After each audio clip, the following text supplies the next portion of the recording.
SC/ST का reservation जो है, शेड्यूल कास्ट का रिजर्वेशन अल्पसंख्यक समाज को मिले, जबकि सिखों को मिल रहा है, शेड्यूल ट्राइब में क्रिश्चियंस भी है। और ये कौन लोग फैसला देंगे? जो चाहते हैं कि मुसलमान और दलित को लड़ा दिया जाए। Media, judiciary, college, university, bureaucracy और बिजनेस में जो ओबीसी के लोग आए हैं, उनकी नैतिक जिम्मेदारी है कि वो अपने पीछे छोटे भाई जो ठेला चला रहे हैं, रिक्शा चला रहे हैं, सब्जी बेच रहे हैं, खेती कर रहे हैं, नाई का काम कर रहे हैं, जो भी जो इस रेस से छूट गया है, उनकी लड़ाई लड़नी पड़ेगी।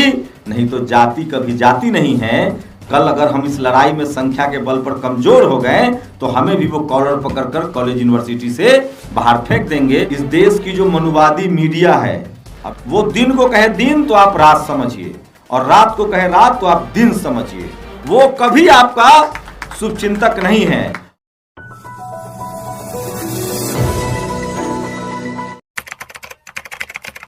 मैं इस देश में पिछले 4-5 सालों से पत्रकारिता कर रहा हूँ।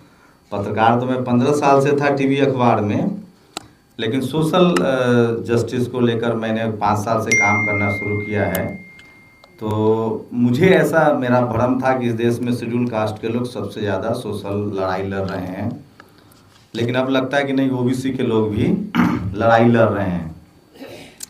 और अभी जो प्रोफेसर साहब यहाँ से बोल रहे थे कि देखिए, सोचिए कितनी बड़ी विडंबना है कि मैं ज़्यादातर ओबीसी लोगों को देख रहा हूं कि वो अपने ही कम्युनिटी का क्रिटिसाइज कर रहे हैं। उनको लगता है कि उनका रिप्रेजेंटेशन ठीक नहीं हो रहा है। अब वो ठाकुर है तो मुझे लगता है अति पिछड़े समाज से होंगे, कर्पूरी ठाकुर के कम्युनिटी से होंगे, जहां से सोशल जस्टिस की लड़ाई शुरू हुई।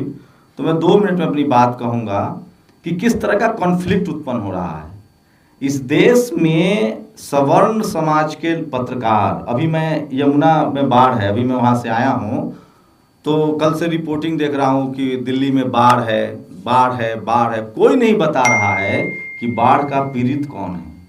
इस देश में तूफान हो, बाढ़ हो, सूखा हो, अकाल हो, उस सब का एक समाजशास्त्र है।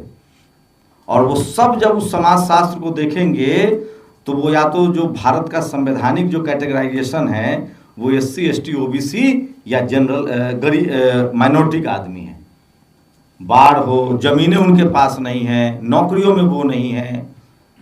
तो मुझे लगता है कि कम से कम वो लोग जो judiciary, media, bureaucracy, college, university में बैठे हुए हैं, जिनके पास बोलने की ताकत है, लिखने की ताकत है और सोचने की ताकत है, ये तो पढ़ाई से ही आता है। लेकिन मुझे ठाकुर जी जैसे अभी बोल के गए, ये बड़ा किया जा रहा है कि कुर्मी, कोयरी, यादव, ओबीसी में जो 2-3 जातियां हैं उसको दोषी ठहराया जा रहा है। और कोशिश हो रही है कि रिमी लगा कैसे उनको बाहर कर दिया गया है। कोशिश ये हो रही है कि जो घोड़ा चना खा सकता है उसको दिया ही ना जाए, और जो रेस में ही नहीं है उसको चिंता सता रहा है। और ये चिंता कौन कर रहा है? जो रिजर्वेशन का दुश्मन है। वो कुर्मी, यादव और कुशवाहा के बारे में कहता है कि ये तुम्हारा सारा मलाई खा रहा है। उनसे ये लोग पूछे कि अच्छा चलो, वो तो हमारा खा रहा है, तुम में से 10 कट्ठा में से 2 कट्ठा दे दो, तुम एक पीढ़ी नौकरी छोड़ दो।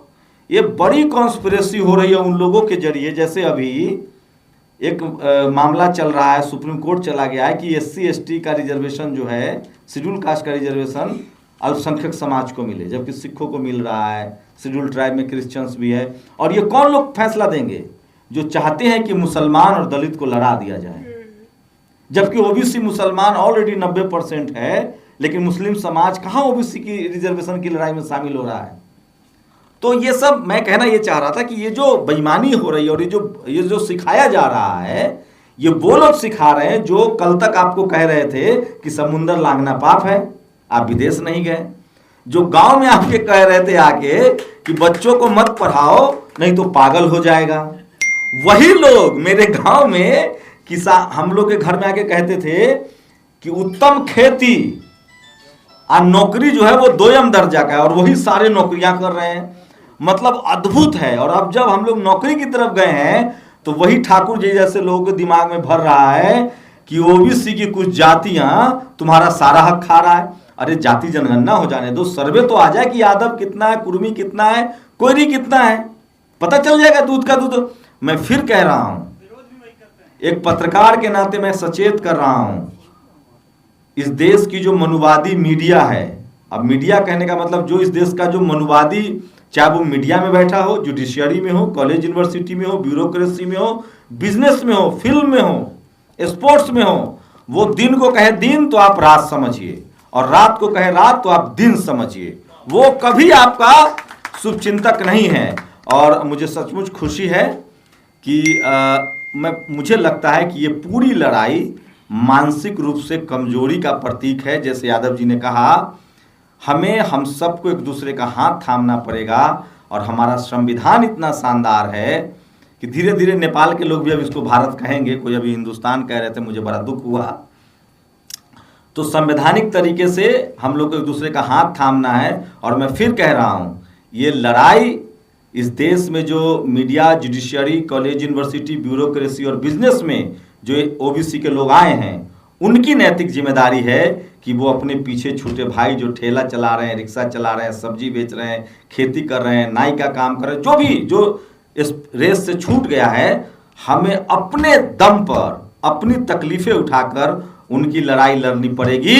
नहीं तो जाति कभी जाति नहीं है। कल अगर हम इस लड़ाई में संख्या के बल पर कमजोर हो गए तो हमें भी वो कॉलर पकड़कर कॉलेज यूनिवर्सिटी से बाहर फेंक देंगे, और अंत में अपने ही समाज को नीचे दिखाना, अपने ही समाज की आलोचना करना, ये मानवीय स्वभाव नहीं है, ये पिछड़े समाज का स्वभाव है। इसलिए हम पिछड़ा हैं, इसलिए हम सब पढ़े लिखे लोगों की जिम्मेदारी है कि इस लड़ाई को लड़े। शुक्रिया।